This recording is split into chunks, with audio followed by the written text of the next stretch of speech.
Oh non, encore! Elle sort à peine du garage, j'en peux plus là! Va chez Basvel Autoservice. Ils feront un examen complet de ta voiture et te donneront des conseils. Tu les connais bien? Eh oui, ils m'ont réparé mon ancien véhicule. Et maintenant, c'est grâce à eux que je roule en électrique. Basvel Autoservice. Toutes les solutions pour votre auto, de l'enlèvement d'épave gratuit à la vente de véhicules. Votre borne pour voiture électrique à 390 € hors installation. Plus d'infos sur Facebook et sur YouTube, Basvel Autoservice. Pour les trajets courts, privilégiez la marche ou le vélo. Bonjour et bienvenue, nous sommes dans le 95 dans un super parc et on va faire un retour d'expérience sur cette BYD Seal-U DMI avec ici son propriétaire et il va nous expliquer qu'est-ce qu'il avait comme voiture, enfin voilà, allez vas-y on t'écoute. Alors, ce que j'avais avant, moi j'avais un Land Rover Discovery, un hybride que je trouvais plutôt sympa, à part l'arrière, que je trouve le dessin était un peu, enfin bon bref, ça c'était le côté un peu anglais, mais c'est surtout que j'ai eu des mésaventures, que l'hybride fonctionnait pas bien et que je travaillais avec un garage qui a absolument pas suivi le coup. Je restais avec des prises de rendez-vous à 2 mois, avec des réalisations. Enfin bon, c'était l'enfer. Et un jour, j'ai piqué colère et je leur ai dit, vous me voyez plus, je vais chez les Chinois. Et voilà le travail. Ok, donc là, comme vous pouvez voir, on est sur sa voiture, hein, une Seal-U DMI. Donc c'est une version hybride. Donc pour certains, ils ont l'impression d'avoir une Porsche parce qu'elle a été justement dessinée par le designer de chez Porsche. Ça fait combien de temps que tu as la voiture ? Bah écoute, c'était mon cadeau de Noël 2024, donc on est mi-février quasiment, ça doit faire à peu près 2 mois et demi quoi. 2 mois, donc on a un retour d'expérience sur 2 mois et demi sur ce véhicule, donc qui est hybride, donc il a plusieurs fonctions, c'est-à-dire qu'on peut rouler donc avec les 2 moteurs, on peut aussi rouler en 100% électrique. Il peut servir aussi de régénérateur, c'est-à-dire que pendant que vous roulez, ça recharge aussi la batterie, etc. Donc, y a-t-il des points forts, des points faibles sur ce véhicule ? Alors, je viens de vous entendre parler là du générateur et pour moi c'était quelque chose de très important. En fait, ce qui m'a désorienté, j'ai eu il y a longtemps une Prius. Ce qui m'avait désorienté avec le Land Rover, c'est que je partais, j'avais de la batterie et quand j'avais plus de batterie, c'était fini. C'est-à-dire qu'après je roulais plein pot, je tournais à entre 10 et 12 litres et la batterie, elle se rechargeait jamais. Et ça, c'était désespérant. Et ça a été la première question que j'ai posée lorsque j'ai eu un expert BYD au téléphone, c'était est-ce que cette voiture peut se recharger? Et effectivement, il m'a confirmé, donc ça a été un petit peu, je même pas un peu, ça a été décisif dans mon choix. C'est-à-dire que vraiment une voiture qui était complètement c'est pas de l'énergie circulaire, mais bon, voilà, ça s'y rapproche. Est-ce que tu penses avoir fait une bonne affaire? Est-ce que vraiment tu t'en sors bien? Parce que des fois on peut être déçu. Hein, et après, au début, je suis un peu, je crois que c'est comme toute une nouveauté. Il y a la phase où on est très enthousiaste. Il y a la phase où on va voir que entre guillemets les défauts, les trucs qui gênent. Puis après il y a la phase où on redevient normal, c'est-à-dire utilisateur lambda. Et puis là finalement oui, au bilan cette voiture pour moi aujourd'hui elle me va franchement très bien. C'est ce que j'aime. J'aime avoir de la place. Alors bon. Mes passagers arrière sont vachement contents parce qu'ils peuvent mettre leur guibole.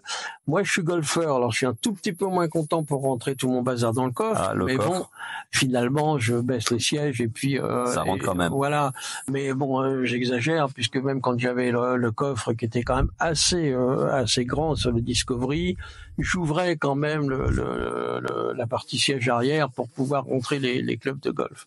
Donc bon, voilà, c'était histoire de dire. Mais oui, j'ai la sensation quand même quand j'ouvre mon coffre qu'il est un petit peu plus petit que ce que j'avais l'habitude d'avoir. Mais d'un autre côté, mes passagers sont contents. Alors bon, on peut pas tout avoir non plus, quoi. C'est ça.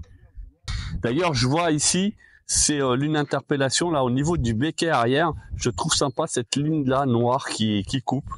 par rapport au toit. Bon, c'est un petit détail, hein, mais je trouve que c'est pas mal. Non, c'est élégant. Enfin, ça souligne un effet biseau un petit peu de l'arrière. Et je dois dire que sur cette voiture, ben moi franchement, je trouve que l'arrière est réussi parce que autant les constructeurs de façon générale réussissent bien les avants. Les avants foireux aujourd'hui, on ne voit plus beaucoup. Faut quand même être clair. Mais les arrières, il y a beaucoup de ratés. Et je reviens à ma Land Rover, l'arrière de la Discovery. Moi, je le trouvais horrible. Enfin, encore plus dans certaines coloris. Moi, j'avais le coloris un peu bronze, qui était curieux au début et auquel je me suis fait, qui finalement lui allait plutôt bien. Mais quand en blanc ou en gris, l'arrière était carrément horrible. Là, on a une voiture, je trouve, très équilibrée. Et franchement, le design du coffre est très beau. Considère ta voiture comme quoi? Une voiture de luxe, une voiture dans la moyenne ou un peu plus élevée, moins élevée? On est en 2025, hein. Ouais, c'est vachement difficile à dire. Vous m'auriez posé cette question il y a quelque temps, je vous aurais dit on est dans une voiture de luxe. Maintenant, c'est vrai que tout ce qui est électronique, se vulgarise. Beaucoup de modèles ont plein de trucs. Donc, il faut savoir que on a des poignées à l'ancienne. Ah, elle est fermée ici, parce qu'il a mis un système en fait où on ouvre que la porte conducteur. Voilà, donc on a quelques petits détails, les surpiqûres en verre. Donc bien sûr, cuir, donc c'est du cuir vegan pour ceux qui veulent s'exciter. C'est moussé partout, un plastique donc dur mais qui est quand même de bonne qualité. Il se rayent pas facilement. On a ici un black piano. Bon, on aime, on n'aime pas. Moi perso, je suis pas très fan parce que ça se raye très très très facilement.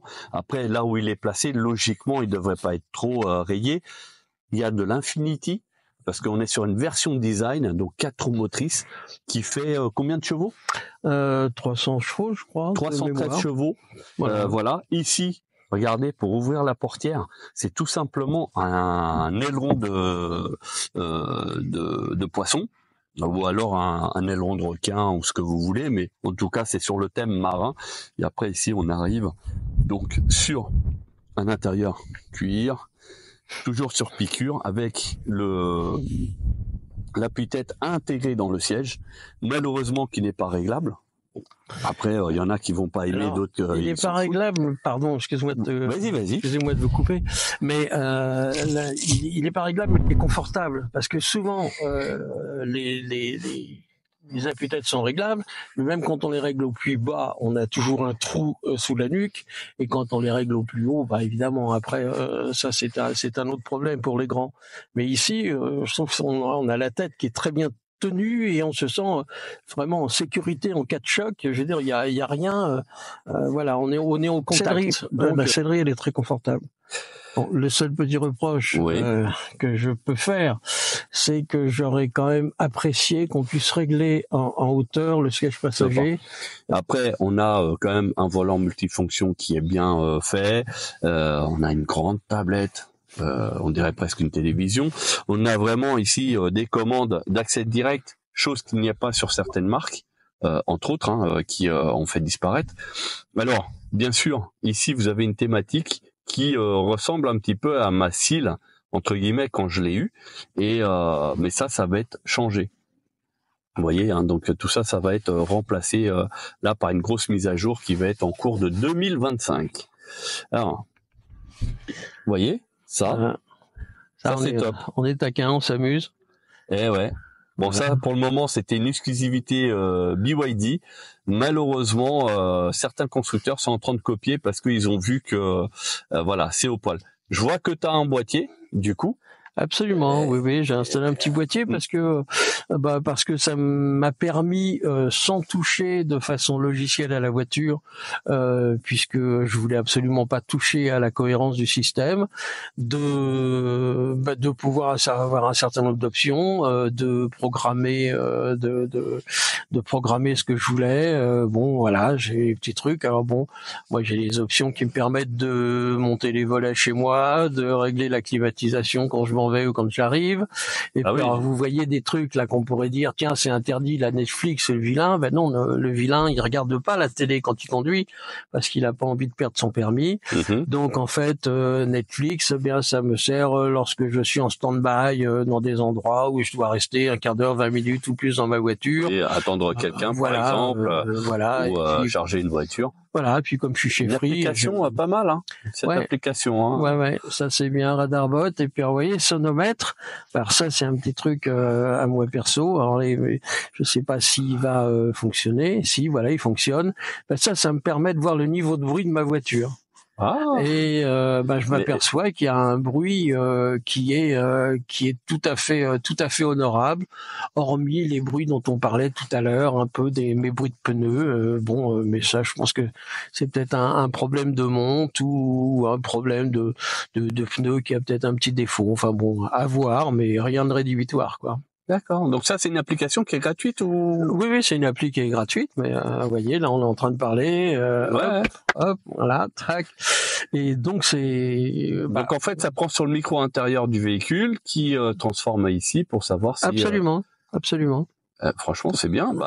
Je sais qu'il y en a plein qui vont télécharger. Donc comment s'appelle cette appli? Voilà une très bonne question. C'est vrai que je fais pas forcément toujours attention à ça. Plus tard, tac, voilà. Donc ça s'appelle sonomètre. Vous voyez le tout bouton. simplement, sonomètre. Voilà, bouton. Ceux qui ont l'abonnement de chez Free, vous avez là pour recevoir vos chaînes directement sur la tablette. Il suffit juste de partager en fait l'internet sur le boîtier. Absolument. Et là vous avez tout qui est fonctionnel, il n'y a pas de problème. Même Google, tout simplement. Google, c'est pas grand chose. Waze. Waze, oui, ça c'est l'incontournable. Mais je vois que t'as pas BRP. Ah non, mais toi tu dois peut-être pas charger beaucoup. Voilà, non, pas trop. Vous voyez. Alors là, il est en train de piloter en fait sa climatisation depuis la voiture, la climatisation de chez lui. Regardez, chambre, atelier, salle à manger. C'est un geek. Mais pratique. Pratique. Hop. Il fait tout ce qu'il veut là-dessus. Voilà, là il met la température qu'il veut.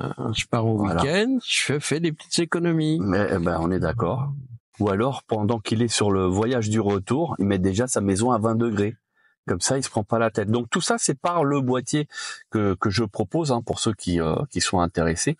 Vous pouvez tout piloter. Là, tu avais éteint. Voilà. Et là, tu as rallumé. C'est ma femme qui va être contente. Elle dit, tiens, il n'y a plus de chauffage. Elle est pas bonne la blague, hein. Mais voilà, c'est assez complexe. Et vous voyez, vous pouvez tout piloter. Donc pour ceux qui ont des portails électriques, des volets électriques, enfin voilà, tout est pilotable. Ça c'est vachement sympa de pouvoir effectivement rendre le week-end. On a mis toute la maison en économie. 2 heures avant, comme en plus ça c'est une clim air, ça chauffe tout de suite. Ouais. On met en route et on arrive, c'est confortable quoi. Et en plus je vois qu'en bas, en dessous, tout en bas, tu as pas mal de possibilités, des réglages d'horaire. Oui. Après etc. ça c'est inhérent à Onecta.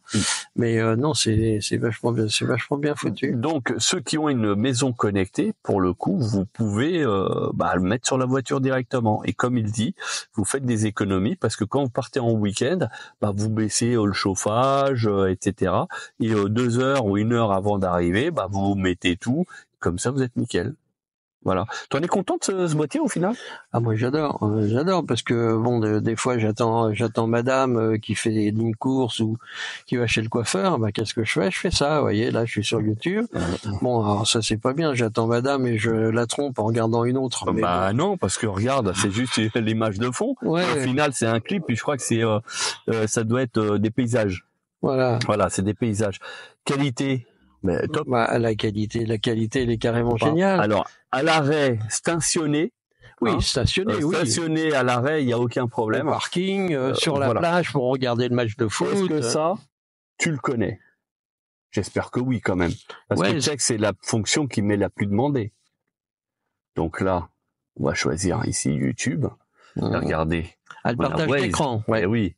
Waze, et là ici on a YouTube. On met ce qu'on veut, enfin bref, voilà, et on a les deux à la fois. Et c'est pour ça que d'ailleurs ce boîtier il cartonne parce que Les gens, ouais, mais je veux ça, je veux ça. Alors ça peut être aussi des jeux vidéo, hein, parce que du coup on peut tout télécharger, jeux vidéo. Ça peut être aussi de la bureautique, c'est-à-dire qu'il y a quelqu'un qui a besoin de faire son CV ou écrire un email, etc. Il peut le faire d'un côté et de l'autre côté il y a toujours le GPS.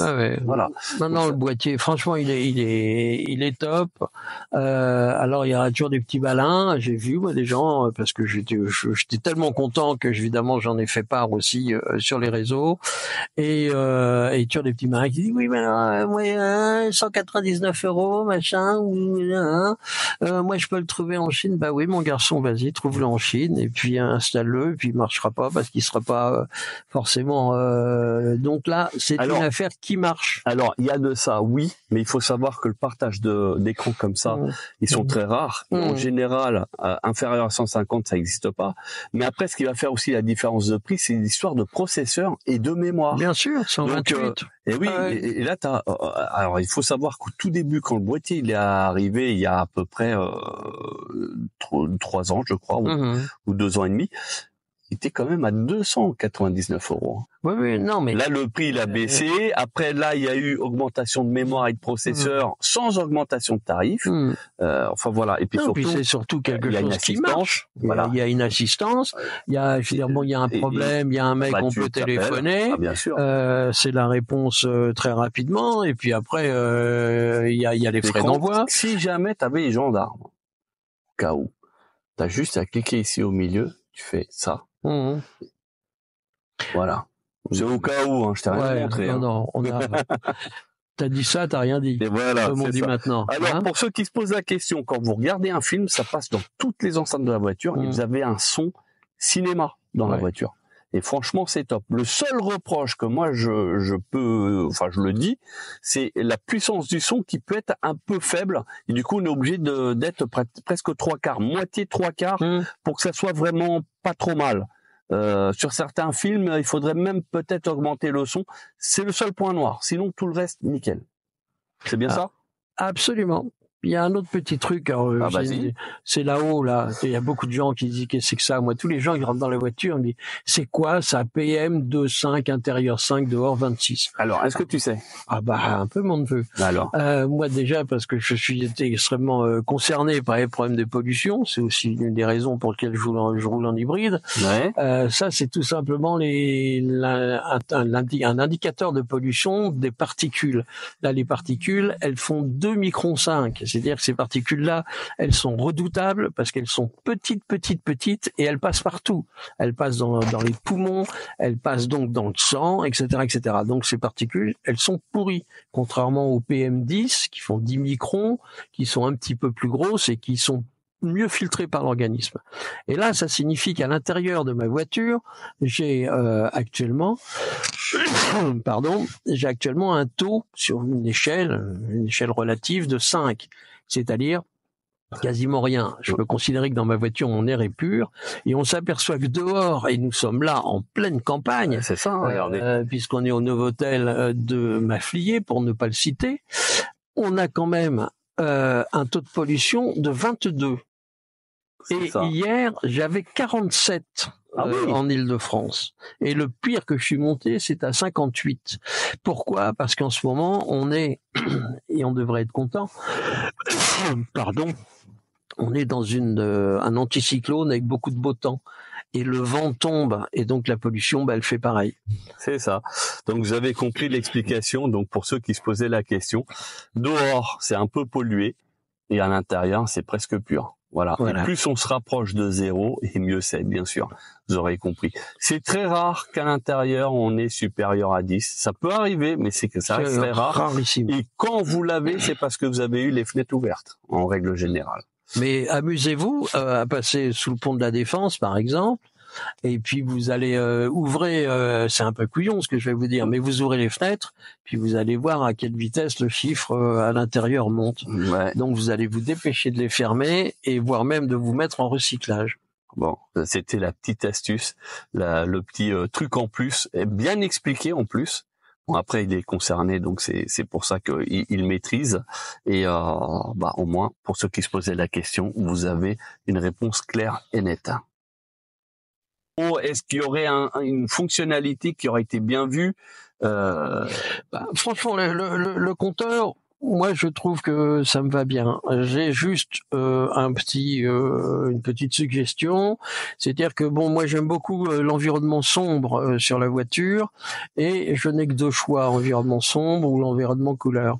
Donc, j'aimerais pouvoir dissocier les deux, parce que je trouve qu'en environnement sombre, mon grand écran ne me satisfait pas complètement, notamment lorsque j'y mets une carte routière. Donc, j'aimerais pouvoir conserver mon environnement sombre sur mon tableau de bord et avoir un environnement clair ou différent sur la tablette, pouvoir dissocier les deux. Voilà. En fait, en gros, si on veut éclaircir ou assombrir l'un ou l'autre, voilà, qu'on puisse le faire. Que ça soit dissocié. Voilà. Que, voilà. Après, bon, j'aimerais que on puisse, étant un peu un geek par nature, moi j'aimerais bien pouvoir chambricoler un peu, avoir quelques chouettes compteurs, une version sport, une version light, une version bar graph, enfin. Pas forcément un sapin de Noël, mais je dirais avoir peut-être. En gros, en fait, là, il y a un affichage. Bon, il y en a un deuxième qui est légèrement différent. Et en fait, oui. T'aurais préféré qu'il affiche, par exemple, en digital aussi, qu'il aurait une autre forme aussi. Au lieu d'avoir des cercles, ça aurait pu être des rectangles, etc. Ou même un compteur rétro avec des aiguilles. Ouais. Bon, au niveau de la console centrale, on voit qu'on a les deux chargeurs induction sur lesquels on peut effectivement activer ou désactiver celui qu'on veut. Donc ça c'est vachement sympa. Le petit levier, alors moi là je craque, j'adore, c'est génial, c'est super rapide, ça va très vite. Je suis d'accord. Le levier il est très réussi. Ils l'ont mis sur la majorité des voitures, pas sous cette forme. Mais je trouve que cette forme-là, elle est vraiment bien. Il est magnifique, acte 1, mais acte 2, surtout, il est efficace. C'est-à-dire, moi, j'ai eu des boîtes automatiques. Évidemment, c'est un peu différent, notamment sur des Jaguar avec transmission et moteur Ford. C'est infernal, quoi. Il s'écoulait 2 secondes ou 3 secondes lorsque vous passiez de marche arrière à la marche avant de pouvoir démarrer. C'est-à-dire, là, vous êtes en stationnement. Vous savez ce que c'est, vous êtes en ville, vous voulez vous garer, il y a toujours un mec qui arrive derrière et qui est pressé. Là, c'est instinctif, vous allez en marche avant, ça va très vite, marche arrière. C'est réactif, en fait. Voilà, c'est au quart de seconde, et ça, c'est génial. C'est rassurant et c'est très efficace. Moi, j'adore. Alors là, de ce point de vue, ça, c'est une grande réussite. Bon, tant mieux. Ici, le bouton, pour ceux qui se posent la question, c'est pour rouler soit en 100% électrique, ou soit avec les deux moteurs. Ok. À savoir que normalement vous avez une autonomie annoncée constructeur 100 km. Mais en réalité, est-ce que tu fais les 100 km? Est-ce que tu les fais pas? Alors, excusez-moi de vous contredire, moi j'ai pas lu qu'il y avait 100 km, j'ai lu qu'il y avait 70. 70, d'accord. Et ces 70, effectivement, quand je fais une charge complète chez moi à la maison, je vois 70 km. Bon, là, c'est un peu différent. Je suis affiché en pourcentage. Mais je vois 70 km et effectivement, quand je pars, ces kilomètres se décrémentent. Bon, un petit peu plus rapidement en hiver, un peu plus rapidement si je mets le pied dedans, etc., quoi. Mais enfin, bon, voilà. Il y a 70 km de base. Ok, ça c'est 70 km réellement effectif. Voilà. C'est pas une simple annonce. Non, c'est pas. Enfin, à X kilomètres près, comme. Oui. Après, ça dépend aussi peut-être de la conduite. Oui, aussi. Et puis, je crois que c'est comme tout véhicule électrique. Je pense que les essais sont faits vraiment dans des conditions optimum qu'on arrive rarement à réaliser dans les vies courantes. Mais bon, c'est pas non plus abusif. Quant au compteur kilométrique, lui, le plein tout fait, il fait 800 km tout rond. Donc, alors le plein uniquement thermique ou le plein uniquement thermique. Uniquement thermique 800 km. Ouais. Donc j'ai 800 et j'ai 70. Ah, c'est beau. Donc c'est quand même confortable parce que je veux dire, je reviens à ma Land Rover, j'arrivais à peine 600 km, c'était un peu compliqué, quoi. Voilà, donc là on a une consommation en fait de 24,1 kW et 2,2 litres. Absolument. Voilà, donc ce qui a fait une moyenne en gros, hein, si on calculé, ça correspondrait à du 9 litres 1. Voilà, sur les derniers 50 km. 50 km, ouais. Mais bon, c'est à savoir que là, on a fait que de la ville, voilà, des petits parcours, on a avancé, reculé, voilà. etc. Et à savoir que malheureusement, même si vous laissez le moteur tourner sans rouler, lui, il va dire que la consommation, elle est à 99 litres neufs. Bien sûr. Malheureusement, c'est un calcul comme ça. Mais après, je trouve que c'est pas mal d'avoir ces informations. Donc, c'est au niveau du volant, hein, c'est ici. Vous appuyez là, vous avez le menu. Et après, vous défilez ici. Là, on a encore un autre mode. Et après, on revient sur les roues. Là, je ne sais plus ce que c'est, je me rappelle plus. Et l'autonomie électrique environ et l'autonomie carburant. Donc là, c'est vraiment chaotique parce qu'il reste quand même 23%. Logiquement, il doit rester une bonne dizaine de kilomètres et pas zéro. Plus que ça, hein. Je pense 23%, 70 divisé par 4, en gros, allez, oui, une petite vingtaine, oui, c'est ça. Oui. Donc sur les 178 kilomètres, à 176 kilomètres en fait avec les deux. Non, en 100% électrique, plug-in, c'est ça. Exact. Alors là, je suis en train de me bidouiller au niveau de l'écran parce que ceux qui ont l'habitude sur le 100% électrique, l'affichage est légèrement différente. Et vous voyez, par défaut, le SOC il est sur 25%, c'est-à-dire que le moteur va se remettre à fonctionner inférieur à ce chiffre. Logiquement, hein, c'est ça que ça veut dire. Ouais. Enfin, il y a pas mal de petites infos, des réglages. Bien sûr, sur ce genre de véhicule, il faut lire le mode d'emploi. Il faut pas se dire qu'on prend possession de la voiture, on va lire vite fait et puis au final, on connaît. Non, c'est complètement faux. Et d'ailleurs, j'invite tous les gens de faire un réglage, de faire un plein de carburant et d'électricité, de rouler, de refaire des relevés sur la consommation, le kilométrage qu'ils ont réellement fait, etc.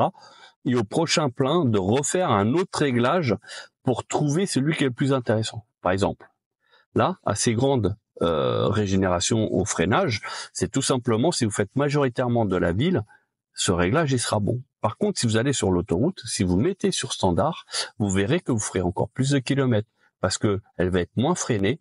Et il faut savoir qu'une voiture elle est plus économique quand elle est en roue libre.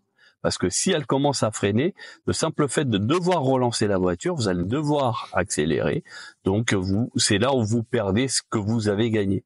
Et si vous êtes en roue libre, à un moment donné, vous avez juste maintenir un filet de gaz pour maintenir la vitesse. Voilà, c'était une petite précision aussi. Sinon, les consommations, normalement, on a un peu de tout. Donc, le kilométrage total, 2400 km, donc la voiture est neuve. Consommation 14,8, qui est en vert, ça veut dire qu'on est très très bon. Et sur une consommation sur les 2500, hein, il a fait que 3 litres et demi. Vous voyez, ce qui reste quand même assez faible. Voilà, on a même le temps qu'il a passé en conduite, hein, 63h05. Autant vous dire que c'est moins d'une semaine, ça. Ah oui, voilà, c'est une vitesse moyenne du total, hein, des 2000 et quelques, seulement 38 km/h. Donc c'est une voiture qui n'a pas encore goûté à un voyage pour aller en vacances, je pense. Non, bon, elle a fait des petits trajets de 200 km aller, 200 km retour, quoi. Elle a pas fait oui, elle est pas descendue en Espagne ou au Portugal, quoi. Par exemple. Et là, on a, donc le jaune, c'est le carburant, le vert, c'est l'électricité. On a des courbes intéressantes et on s'aperçoit que ici, quand on est inférieur à 0, en fait, ça a juste chargé la batterie. Et après, quand ça dépasse, donc là, c'est le carburant, pardon, qui a pris le relais, donc ça a aidé en fait le moteur à se développer. Voilà, il y a pas mal de petites astuces d'infos, il faut vraiment checker. Franchement, c'est une très très bonne voiture. Il est hyper maniaque, hein. Il est maniaque, mais mais quelque part il a pas tort.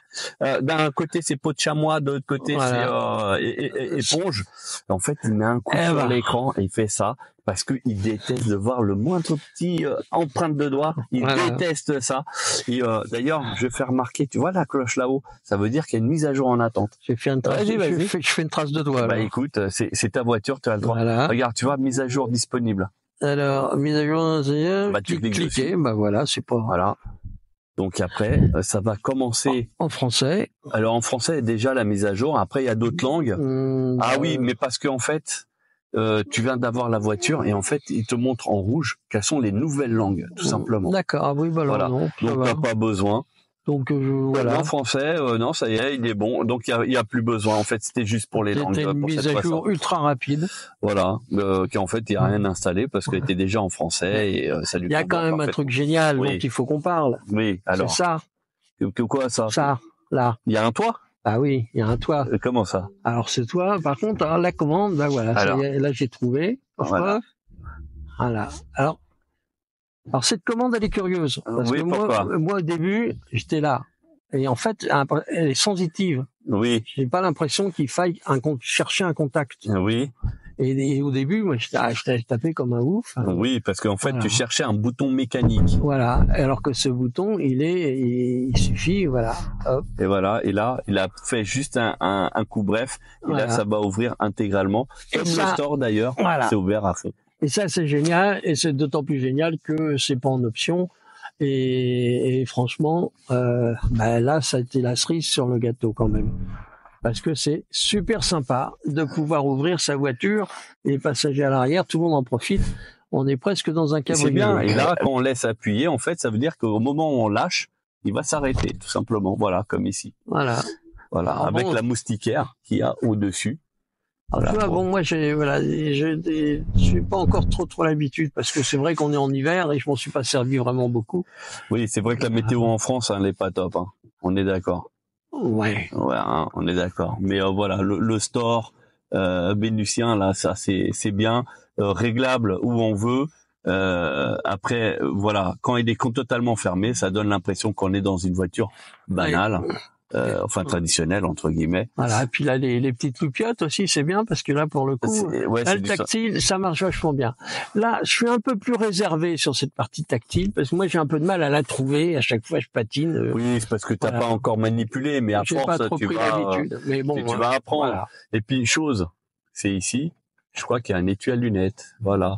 Donc ça, c'est un truc que BYD a pris lors des vidéos parce que il y avait certaines voitures où je disais c'est dommage, il n'y a pas d'étui pour les lunettes. Bah là, vous voyez, ils les ont mis.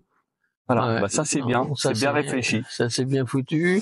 Là, on a une petite encoche. Je pense que c'est pour mettre une carte de parking ou un truc. Ça, ou la carte tout simplement pour charger. Voilà, ça c'est la carte de recharge, c'est pratique.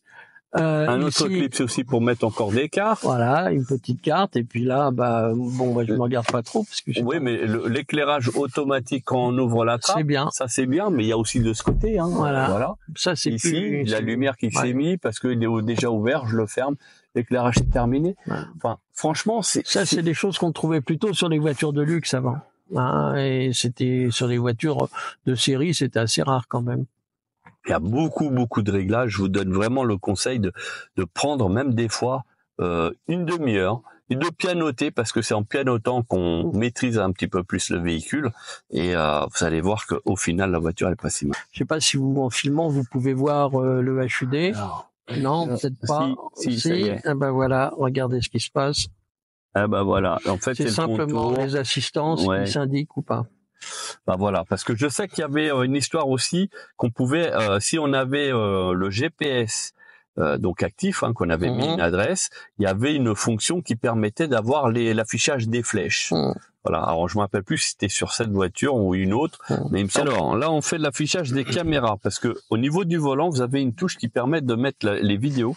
Et après ici, vous avez un menu qui vous permet de sélectionner la vue. Là, on voit par exemple, c'est l'avant, grand angle. Voilà, caméra avant. Et vous voyez au niveau de la qualité, donc je ne sais pas si vous voyez à travers cette vidéo, mais on voit que la qualité, elle est vraiment très bonne au niveau de la caméra avant en tout cas. Caméra avant, elle est top. Ouais. Caméra arrière, ici, oui, moi je trouve qu'elle est sensiblement moins bonne. Là, par contre, là c'est la caméra arrière. Oui, là c'est la caméra arrière, mais franchement l'image, elle est moche. Elle est un peu plus floue à l'arrière. Les premiers plans sont à peu près bons, mais là, une voiture, vous pouvez pas lire la plaque d'immatriculation. C'est possible. Donc c'est quand même. Alors j'avais ce problème aussi sur la Land Rover, la caméra arrière était très moche. Voilà. Donc ça c'est pareil, là c'est en grand angle. C'est arrière toujours. Grand angle, oui, on est toujours arrière et donc on a les mêmes. Vous voyez là, c'est vraiment flou. Là, les caméras latérales, elles sont suffisantes pour faire ce qu'on en fait, pour se garer. La caméra avant, vous voyez la différence entre la caméra avant qui a un beau contraste avec un beau piqué et la caméra arrière, c'est pas les mêmes quoi. Rien que dans le discours, on sent que c'est quelqu'un qui travaille l'image. Voilà. Un petit peu, oui, c'est une déformation professionnelle, mais... Alors, juste comme ça, sur cette image-là, vous voyez, hein, le mur, là, comment il est déformé, ça donne l'impression d'un fish eye. Oui, Voilà. c'est le grand angle, ça. Voilà, donc ça déforme un petit peu, mais après, on va dire, ça reste des caméras pour aider à la conduite, hein. Enfin, je veux dire, pour faire un créneau. Maintenant, dès que je mets ma marche arrière, hop, et alors ça, autant ça, je m'en sers franchement assez peu. Ouais. Autant ça, c'est génial, parce que ça permet véritablement de voir comment ma voiture se positionne. Vous voyez, par rapport aux lignes, là, je viens de m'aligner. Hop, je donne un coup de volant, et là, je me mets, je voyais, je suis pas très bien mis dans mes lignes. Hop, là, je m'amuse un petit peu, hein. Voilà. Il fait durer le plaisir, en fait, hein. Et tac. Voilà, là je me retrouve parallèle. Alors bon, je suis un peu décentré, hein, parce que ça fait pas très longtemps que j'ai le permis, mais bon voilà, logiquement, mais ça c'est super utile, franchement, j'adore. Les caméras d'observation, bon, moi je m'en sers un petit peu moins, ça c'est. Mais cette caméra-là, l'impression qu'il y a un drone au-dessus de votre voiture là, qui vous situe dans l'atmosphère. En fait, le 360, il est super bien fait. Petite question toute bête. Est-ce que toi aussi tu serais demandeur du mode Sentinelle? Donc en fait, c'est le système de surveillance par les caméras existantes de la voiture. Est-ce que pour toi, tu aurais quelque chose qui pourrait, ça pourrait être utile ou pas? Alors, puisqu'on en est là et qu'au fil de la conversation, on commence à se tutoyer, ce que j'apprécie, mon cher Danny. Oui, évidemment, le mode Sentinelle, c'est un vrai plus parce qu'aujourd'hui, les gens sont quand même un peu des sauvages et que c'est vrai que c'est bien de pouvoir identifier le crétin qui vous a rayé la portière sur le supermarché, etc., etc. Et bon, je pense que c'est un vrai plus, oui, réellement, quoi. Et c'est pour ça que d'ailleurs on parlait des caméras, parce que effectivement au niveau de définition, franchement c'est pas mal. Ouais. Franchement c'est pas mal. Le petit dessin est sympa. Alors on va parler des options qui sont sympas, que tu as trouvé chouettes. C'est quoi? Moi il y a une option qui est vachement bien, surtout pour la sécurité, et puis c'est le fameux petit bouton la micro. Ça marche du tonnerre de Dieu. C'est quoi ça? On appuie là-dessus. Ouais. Et puis la voiture elle écoute. Et je lui dis est-ce que tu peux ouvrir le pare-soleil? Alors bon, là elle m'a écouté, j'ai appuyé ma commande trop tôt. Donc maintenant voilà, je vais lui demander si elle peut ouvrir le pare-soleil. Est-ce que tu peux ouvrir le pare-soleil? Le store est ouvert. C'est pas génial ça? Franchement, moi ça m'a éclaté, mais grave.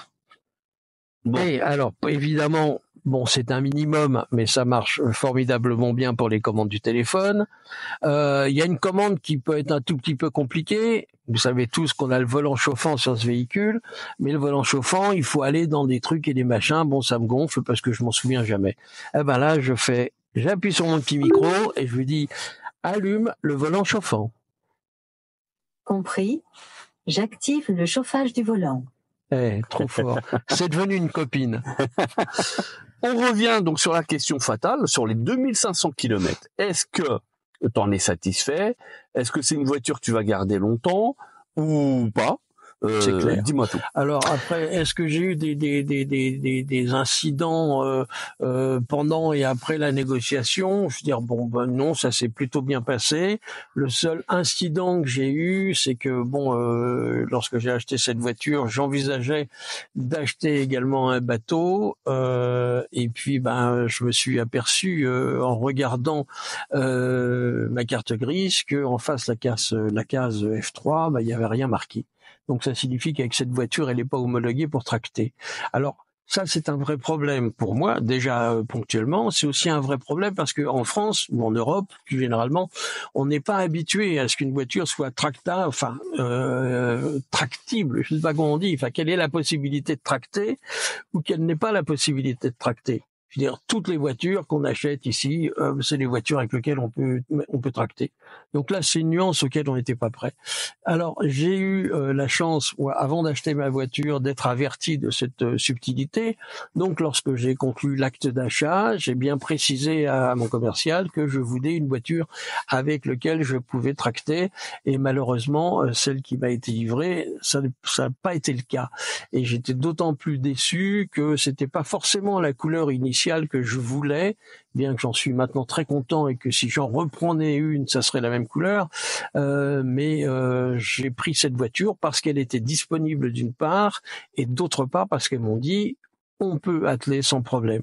Et donc là, il y a eu un vrai souci qui est en passe de négociation, qui est en passe de se corriger ou pas, je sais pas, donc je ne dis rien à ce sujet, mais bon, ça a quand même été un gros problème parce que mon bateau, je pense que ça va pour l'instant, il va rester au garage, quoi. Donc en gros, ils t'ont pas laissé non plus en silence radio en te disant on peut rien faire, merci, au revoir. Ah non, pas du tout. Non, bon, il y a eu quelques rebondissements, ça a été un petit peu long avant d'obtenir le responsable, mais j'ai fini par l'avoir et je pense qu'on s'est entendu. Je pense qu'il m'a entendu.